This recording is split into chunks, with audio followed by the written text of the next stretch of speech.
Hey guys, good morning. Literally still in bed right now, and I'm just I'm so shocked to see, shocked and actually not so much, to see how many people have turned on the president over the last few days, either turning on him or deleting all their content to support him. And but at the same time, listen to this. At the same time, because a lot of them will say, "Oh, I'm deleting stuff because of Facebook or because of Instagram or because of Twitter. I don't want them coming after me." Blah blah blah.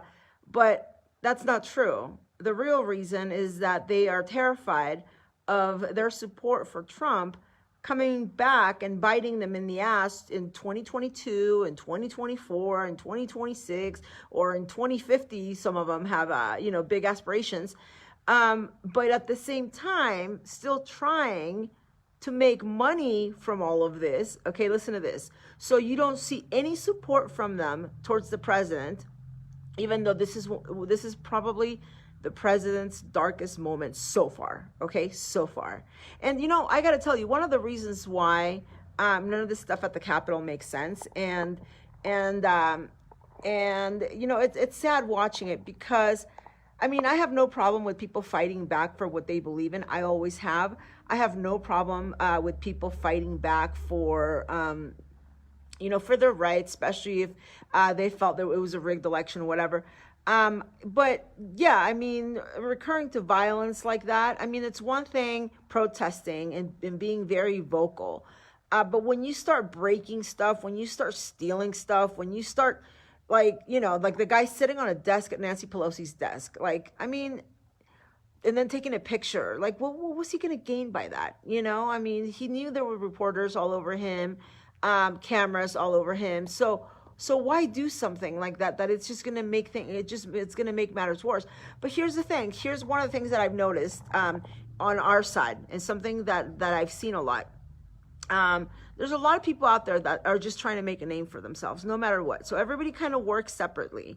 Instead of working together and coming up with a plan, like coming up with an intelligent plan of doing things, everybody's like, well, this is women this, and this is this for Trump and that for Trump, and then, no, it's just one big movement for Trump. And if everybody's working separately and having their own, everybody has their own name, and everybody has their own donation pages, and everybody has their own rallies. Look at what happened, I think a month ago in DC. Everybody had their own rallies. Everybody was fighting with one another. Brandon Straka was fighting with Women for America, and this one was fighting with that one. And now what I see a lot of people doing, and be careful with that, because they're just trying to find a way to get your information, is they're saying, well, I might leave off social media.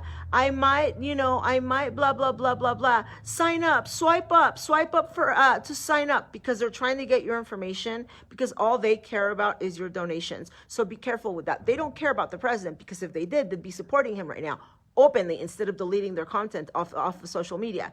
But yet they're trying to get your data. So later on, when this is all over and things get better, if they ever do, they can hit you up constantly for donations, because they're going to make a career out of running and losing and doing absolutely nothing for America, but buying shit for themselves and making a living, and a fraudulent living off of this. Bye, guys.